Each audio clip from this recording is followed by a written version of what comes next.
Hello, this is Andrew Brooks, another presentation on Non-Linear Existentialism, Descartes' Metaphysical Postulates, Understanding Dualism within the Context of Frequency Amplitude Modulation. Table of contents. I won't go into all of them. I won't be actually speaking to everything that's mentioned here, because there's a number of quotations that I have written directly from the discourse and method. I won't be talking to all of them, but I think it's very important to know their translation and the part of the discourse that's being mentioned. The course of this presentation is Metaphysics and Dualism that was introduced and also brought up by Descartes, and then comparing it to the Metaphysics of Non-Linear Existentialism and the similarities and differences with the dualism that can be extracted from Non-Linear Existentialism. First, the idea of metaphysics, the branch of philosophy that deals with the first principles of things, including abstract concepts such as being, knowing, substance, cause at any time and space. Metaphysics has also concerned itself with the discussion of whether what exists is made of one substance or many, and whether what exists is inevitable or driven by chance. This is, of course, the idea of dualism: is how many substances are there? Is there the physical substance and the metaphysical or non-physical substance, and how that can possibly relate to non-linear existentialism. Mid-16th century presented medieval Latin Metaphysica, based on the Greek ta meta ta physica, the things after the physics. The basic idea is beyond the physical. And Rene Descartes' reaction to this was Discourse and the Method, work specifically Part 4, Proofs of the Existence of God and of the Human Soul, outline his metaphysics. Part 5 considers some questions of physics and the lack of reasoning in lower animals. These and other ideas are later expanded on in Descartes' 1641 treatise entitled Meditations on the First Philosophy. This is going to be from the 1988 translation from Lafleur. But these is when I'm getting into his work and how he came to the idea of that there's going to be a physical and non-physical, and this of course goes to his famous saying, "I think, therefore I am," and this is his first principle. Basically, have the idea that the individual is an individual. That's the first thing that they know, is that they are different from the environment, and that's his first truth. And this certainly goes towards the idea of non-linear existentialism through the interference that's created by the B1B of the cerebral cortex. It creates interference, and through that interference there's the ability to differentiate oneself, differentiate from the environment, and from that differentiation the person arises. So the other thing that he has to say is that thinking is a process that requires action. We won't go through this entire quotation, but what he says here is, I conclude that I as a substance whose whole existence of nature was only to think, and which to exist has no need of space nor of any immaterial thing. And from that he gets to the idea of dualism. However, in this and in the course of his later work, is that yes, you can say that that you can understand that you are different from the environment, and through that your thinking might be different from the environment in that way. But again, you've got to go to the idea that there's going to be something which can possibly allow for you to differentiate. So the thing is that perhaps that the physical substance of the mind, the brain, allows for this to occur, so you can't just say that the physical substance around you isn't similar to the physical substance within you, even though it emits this interference that can lead to you to separating oneself. So it is a false argument, because it doesn't realize that the possibility that the physical substance outside that you can say you're different from doesn't allow you to go directly to the idea that you aren't somehow attached to a physical substance within yourself. But it's an interesting idea.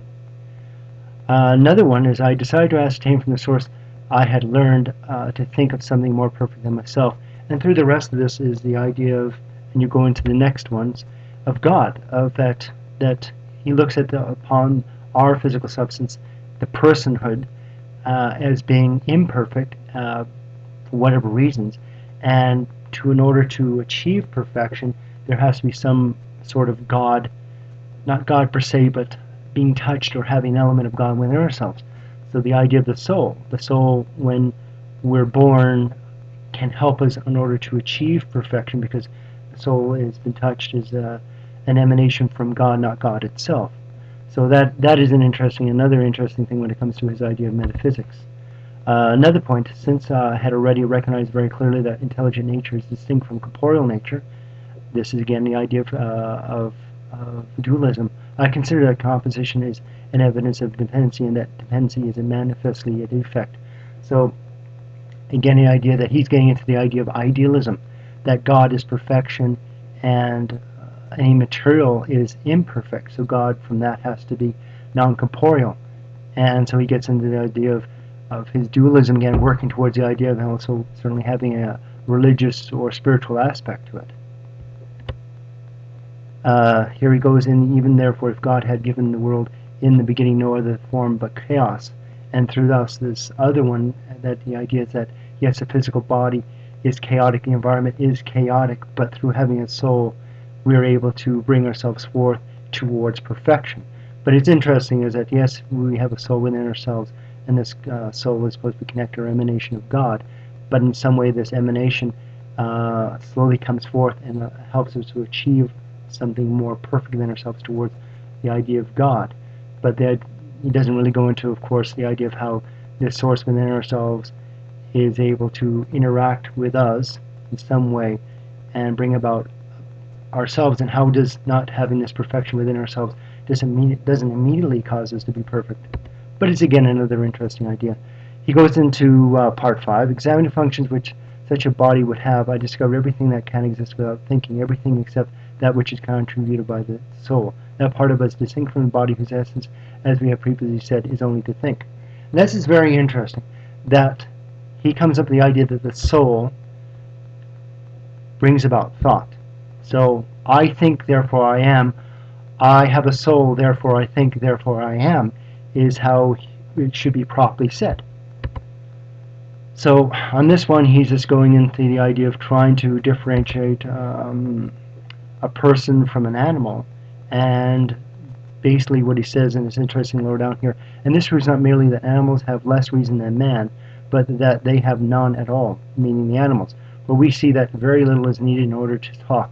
It is therefore unbelievable that a monkey or a parrot, which was one of the best of its species, should not be equal in this matter, if the soul were not of a wholly different nature from ours.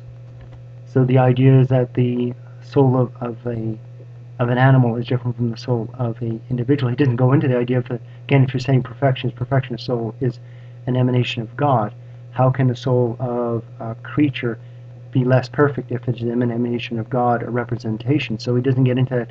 It's, again, I don't think it's a semantic argument. I think he kind of doesn't consider the full logic of what he was talking about. Again, this goes towards, again, trying to link soul with thought with reasoning, with being who we are. So for Descartes' metaphysical postulates, what he believes is real based on his basic theory is an entity referred to as God exists. God is perfection, the idea of ideal. It isn't the ideal. It is perfect. If it is perfect, therefore it has to be constant, continuous, the same throughout. Because if it isn't same throughout, it's going to be different, and different can lead to imperfection. So that's another thing to consider. Humans have a rational soul that is immortal. This is independent of the body. Descartes refers to this concept as dualism.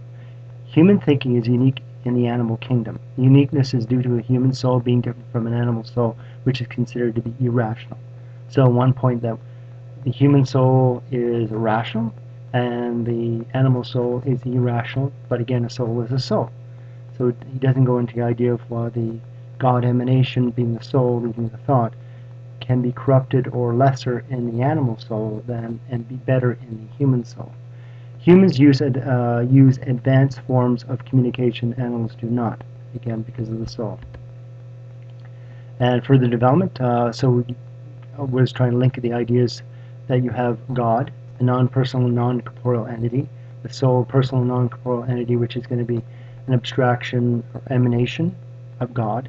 So you have God being non-personal, soul within ourselves, or an animal is being personal, thinking, interaction between the non-corporeal and corporeal central nervous system. it would have to be in some way that even if you go to the idea of a soul being non-corporeal, the soul is understood to exist within us in some way. He might not say it's a central nervous system, but it has to in some way.